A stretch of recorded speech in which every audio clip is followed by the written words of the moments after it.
political science class not about debating politics.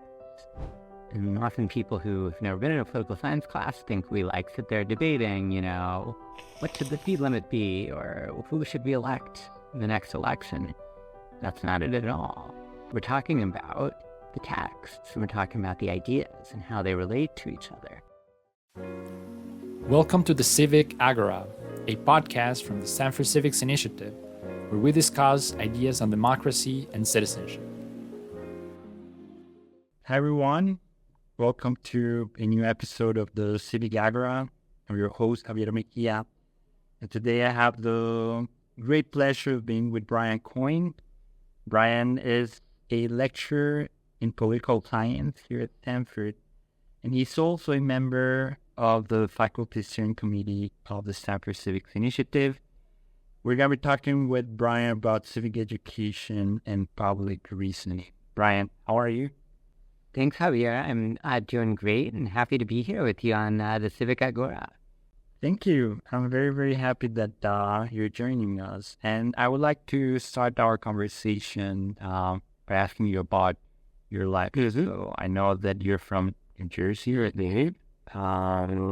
And you've been in the Bay for quite a while. Mm-hmm. But I want to ask you about, how you ended up here, but also about the path that took you into political theory, political philosophy. Mm-hmm. What was that path like? Yeah, thanks for asking, Javier. So I think two things I would highlight are, one, I had a really influential history teacher in high school who first got me interested in current events and politics. He helped me see that it wasn't just something happening in Washington far away, that it was something that all of us as citizens can and should care about. He ran a club called Model Congress, which you might be familiar with, where we pretended to be members of Congress and debated with each other after school. I was one of the extremely cool kids in high school, as you can infer from that. But at first I thought about it was just a hobby, because ever since I was a kid, I'd wanted to be an architect. And so when I started as an undergrad at Harvard, I was planning to major in engineering, because that was kind of the way into architecture. By about halfway through the first semester, I realized that majoring in engineering was not going to be super promising for me, that I didn't have the skills for the math that was required. And also I started to realize that ultimately what had interested me about architecture was not kind of buildings as like sculptures, but the way that what I was interested in was the way the built environment shapes our lives as individuals, as groups. And so then I came to see that maybe actually these two interests that I had of politics and design of spaces were not that dissimilar after all.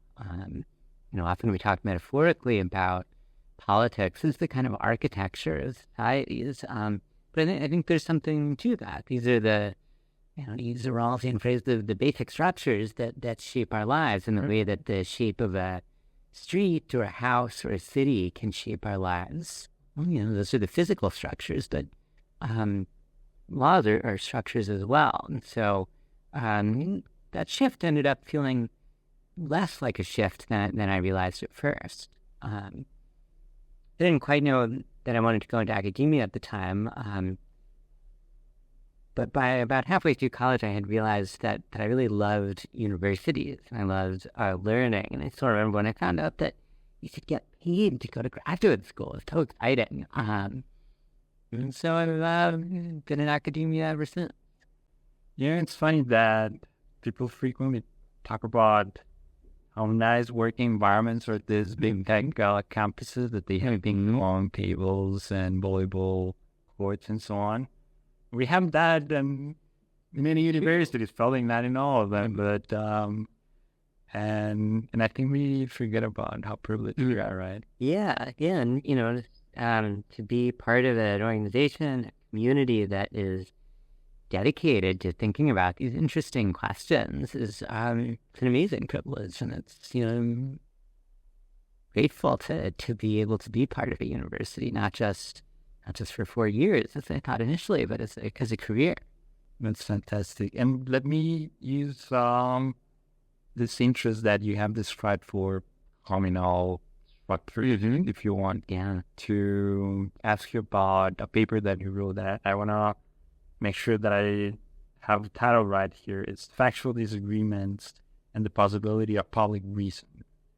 And there what you try to do is to think about how we can build this idea of public reason. I'm going to ask you actually to tell us what that means when people disagree on facts, right? So maybe there's a not so complicated question, which is what do we do when people disagree on opinions? But what happens when on top of that, people just see reality differently, right? They think that what has happened is different, right? Tell me about that paper. Like, what's your point there, and what's the answer to that question? Yeah, thanks for that, Javier. So, in some ways, like all of democratic politics, all of democratic theory is about how to manage disagreement, right? We disagree on policies. What should the tax rate be? What should the speed limit be? Those are things that we have to come to some decision on, at least provisionally. Process, some of us win, some of us lose, but this idea of public reason that comes from John Rawls is that there are some things that we don't have to and probably shouldn't take positions on. That there are kind of deep moral questions that are part of who each of us is as a person, but that a liberal state ought not to be in the business of deciding what's the best way to live or what moral truths are right or wrong. And, the place Rawls starts there is this idea that he called the fact of reasonable pluralism. The idea that in a modern society, unlike in some of the ancient societies where democracy was first developed, we treat this diversity of moral views as not a sign that of criminality and not as something that's regrettable, but as something that is a natural result of people, working things out for themselves, and as something that is not going to go away in the future. It's not like we're just sitting there waiting until we all come to an agreement on moral questions. And is not a sign that some people are crazy or evil or misguided. So that's why he calls it the fact of reasonable pluralism, that people can disagree strongly about these moral questions, and all of them still be equally reasonable. So this idea of public reason is an attempt to offer a way for us as citizens, or especially as public officials, as Supreme Court justices, to try to reason in a way that can be understandable to our fellow citizens, even accepting that they have different moral views. So it asks us to, when we are making decisions, to only base those decisions on reasons that our fellow citizens could reasonably be expected to comprehend, even given their differing moral views. Now, that won't get us to a consensus in politics. As I said, politics is always about managing disagreement. But it can hopefully get us to this other important bar of legitimacy, where people can say something like, well, I'm bummed out that we decided to have the speed limit be 55 instead of 65 because I think we should, put more of a priority on speed and less of a priority on safety. But speed and safety are both reasons that I can understand, and we can disagree about priority. It would be very different if we said, okay, we're going to ban the consumption of pork because eating pork is a sin, according to my holy book here.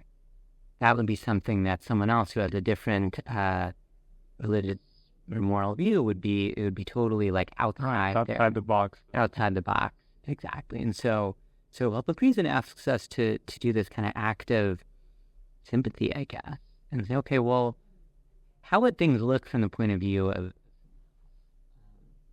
So Rawls develops how this might work.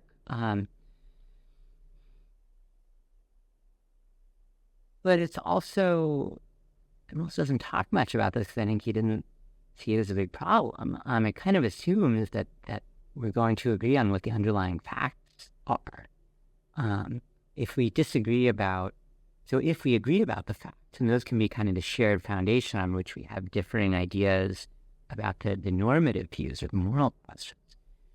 But if we also disagree about the facts, and this is what I talk about in the paper, then we don't have that shared foundation. So the example that I focused on most in the paper was climate change. Reasonable people might disagree about what the best response to climate change is, but if some people deny as a matter of fact that anthropogenic climate change exists, then it's not clear how we can speak to each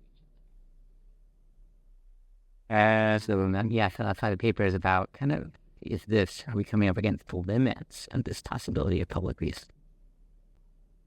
And how do you bring that issue into the classroom, right? Because in a certain way, the classroom plays as of this microcosmos of society, and in particular, we're going to talk about the details of your classes in a bit that are, if anything, like opening the door for like those type of discussions. But what, like in practical terms, how do you deal with that? Yeah, great. Well, so the classroom case is interesting because in some ways it is a microcosm of the democratic polity. We debate with each other, we discuss, but in some ways it isn't. There are at least two ways in which it isn't exactly parallel. So there are a couple ways. So one way that it isn't parallel is that in the classroom we don't need to come to a final answer. In the polity, we have to come to some policy decision, either, speed limit is 55 or 65. Either we invest in green energy or we don't. But in the classroom, we can keep disagreeing, and at the end of class, we can keep disagreeing and go our separate ways. That's fine. We don't need to come to a single course of action because it's not about. So that's one way in which it's not parallel. And that makes it easier for us, right? Like if we disagree, that's okay. The other thing, though, is that classroom, unlike a democratic polity, does have an authoritative figure, which, in my classes is me, and in your classes is you. And so in my classes, if a student denies that anthropogenic climate change exists, they're simply wrong. So on the day we talk about, climate change and justice in a class called Justice, I give as an optional reading the scientific consensus paper from the IPC in the panel of scientists a couple of years ago, and that's just sort of the factual background. So it's part of my role as the instructor to stipulate what the factual background is. Students are free to have their own views about that, but the facts, your limits keep that. Yeah. So that's another way in which the classroom and the polity are different. Another way that the classroom and the polity are different, and I'm going on long, but I think this is going to connect to some of your other questions. Rawls has this interesting quote. Rawls is a theme, and I come today. Rawls says, "A democratic society is not and cannot be a community. If by a community we mean a group of people who are assumed to share values and share goals. By that definition of a community, a university is a community. We share values. They're laid out in the Stanford Charter. You can see what the Stanford values are.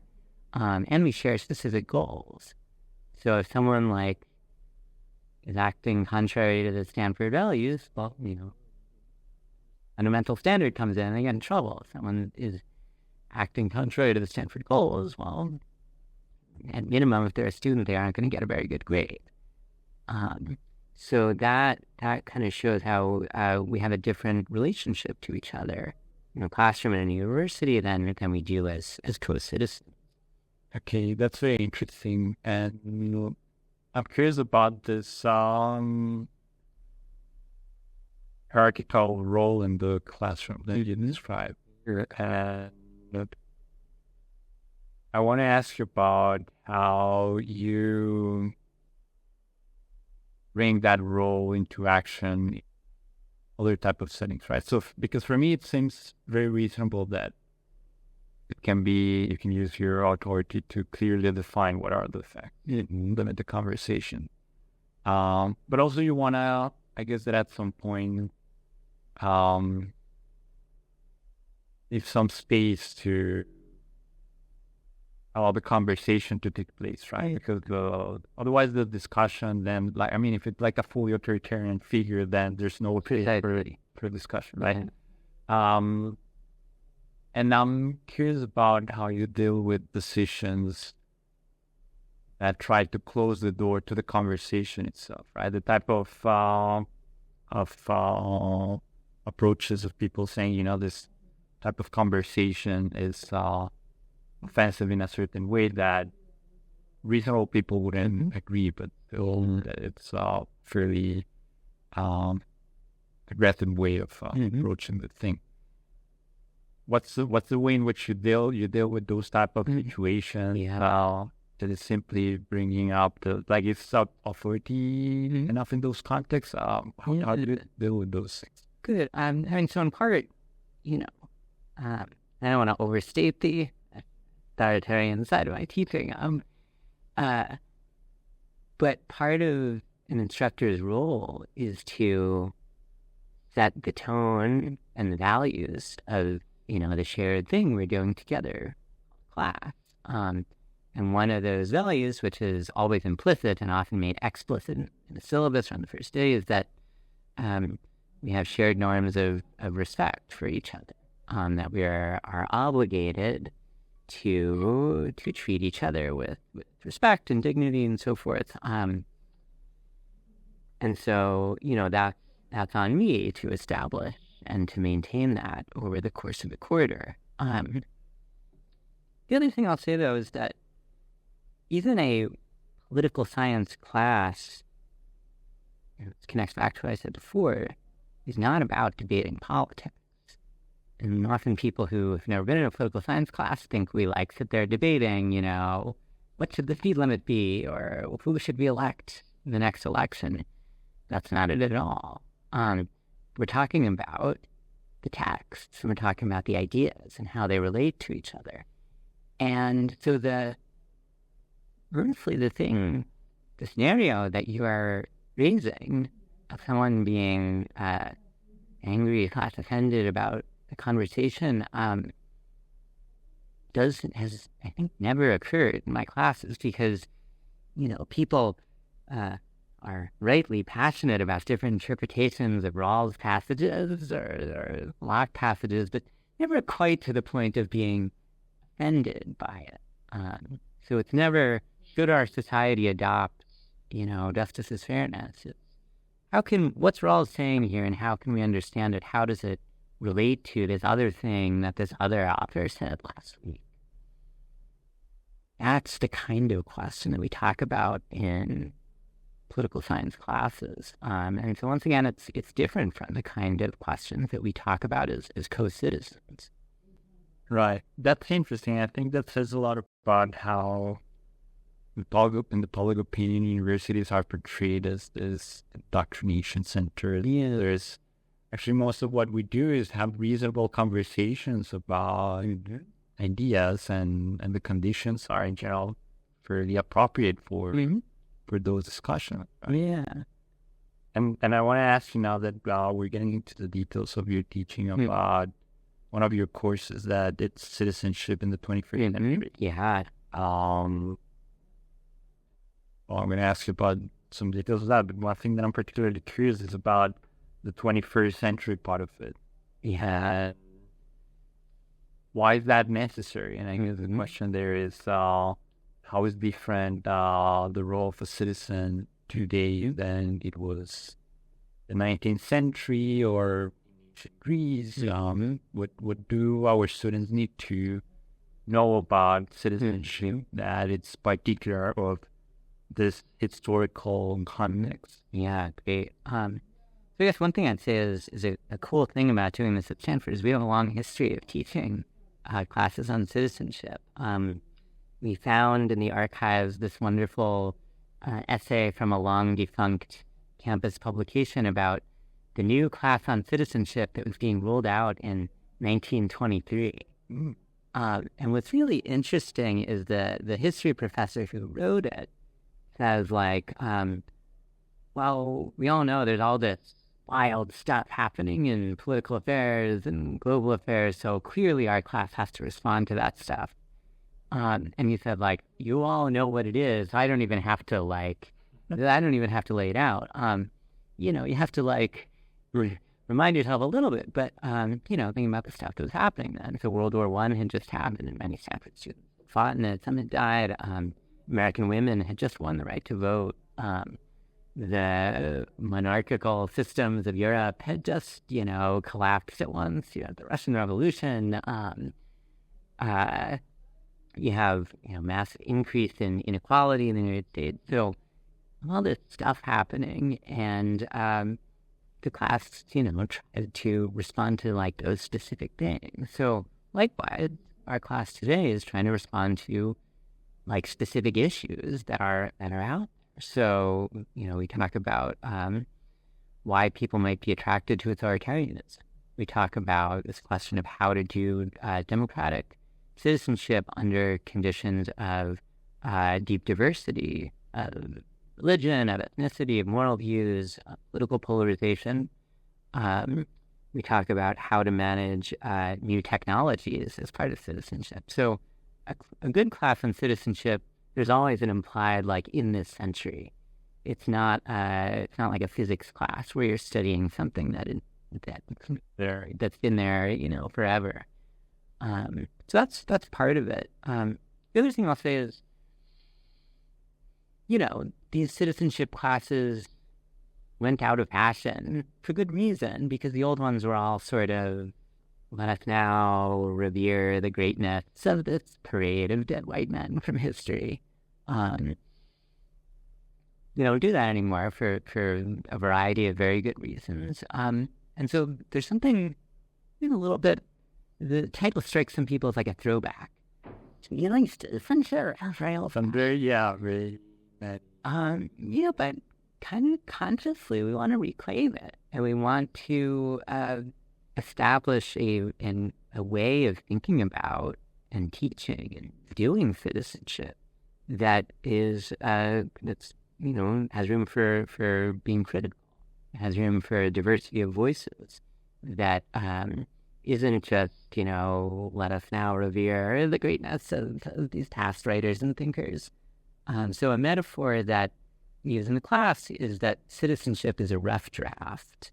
That citizenship, in the sense of all the institutions and norms and laws that we use to cooperate together in large groups, it's never finished once and for all. And so what we try to do with the students is to give them the skills to join that ongoing conversation about how ought we cooperate together. And quality in that, hopefully, is what differentiates us from, the old kind of jingoistic way of teaching this that came before. Tell me more about how you teach this class, right? So it is offered to all the freshmen, right?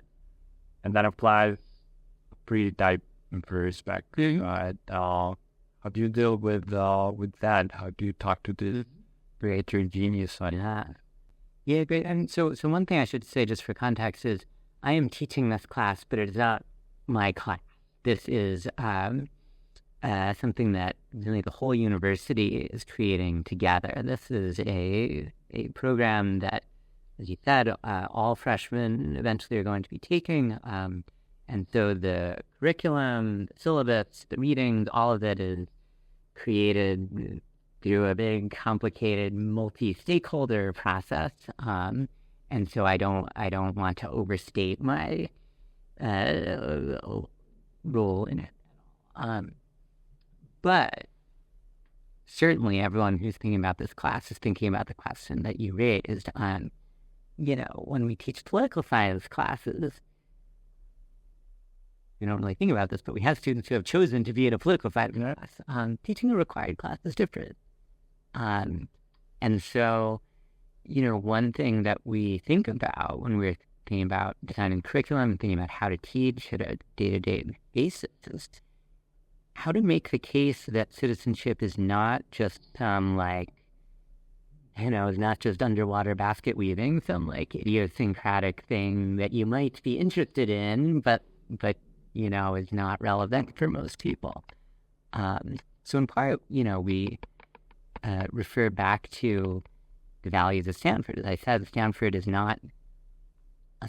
unlike a democratic polity, is not neutral on values. We have specific values that are written down in the founding charter and the stuff. Among these are teaching students to become good citizens of a liberal democracy. So that's in the background. That's why we're teaching this class. But also we think about that influences the fact that in the class we talk about citizenship as any kind of large-scale self-governing cooperation. So, the political case is the central case, but being part of other groups is potentially citizenship also, if they are self-governing in a certain way. And that helps draw in students who are interested in other things. We talk about sometimes even scientific communities as self-governing communities. Consciously try to bring in texts and examples that aren't just drawn from. You're asking now about another course that has a deeper print of yours, which is justice, right? And I remember talking with you at some point and listening that one of the things that at some point you intended with the course was to respond to a view that was maybe hegemonic, that had roles as the hero of it, right? I remember probably your words were something like, there's some people that think that there was security and then roles came, right? And I want to ask you, we have talked quite a bit about roles, but I guess probably a reasonable question is, what's the deal with roles? How many economists and roles? We know about roles, but role is a minor figure. So we deal with collective action, and you think about different roles that you can have. You can maximize utility function in sort of min-max approach that is like the Rawlsian approach, and that's it. And you don't talk about roles much anymore, besides maybe the veil of ignorance or something. But I came to be surprised how influential it is in several circles. So tell me, what's the deal with roles first, and then what's that feature that you think it's probably overrated, or what's the dimension that we should reconsider about roles, at least when we think about distributional justice? Yeah, thanks for that, Javier. So in justice, I change the syllabus every year. This year we read roles on 2 days, so it's not central. And we're not reading the stuff from start to finish at all. But it does offer a way of thinking about questions of justice that does provide a lot of the orientation for the course. So at the start of the quarter, you have to define what justice is, because sometimes justice is defined very narrowly. The justice system, it's laws and punishments. Sometimes it's defined very widely as everything about a good society or even a good life. On the first day of class, I said the particular kind of justice that we're going to focus on is this question of how should we divide up the benefits and burdens of social cooperation. Now that is a way of explaining the question of distributive justice. Rolf obviously didn't invent questions of distributive justice, but that kind of formulation comes from him, and I think it captures a couple things that go way beyond his specific answer to that question, which we'll talk about in one day. But that way of thinking about the question is super useful for a couple of reasons. So one is that it indicates that the laws and policies that we have in our society are human creations. And, not all ways of thinking about political philosophy take that to be the case. So that's that obvious. exactly. So that's a kind of background assumption of this course. So not only like the laws and policies are human creations, but also like how they are divided up. Who gets what? That's also an artifact of human stuff. And that's an important question that's an important point because that opens us up to thinking about it in a way that would be closed if we said like, okay, everyone has their rights, and now how do we respect them? And sort of take it as open, who's going to get what. The other thing I like about that question is it enters this idea of social cooperation, which is something that is a theme across a lot of my courses, this idea that politics is about figuring out how to cooperate in in groups that are too large for you to manage it just by your personal one-to-one relationships. And that's kind of how I think about the difference between ethics and politics, like a very, very abstract scale. As I say to the students on the first day, the really cool thing about social cooperation is that, an economist understood it, I do.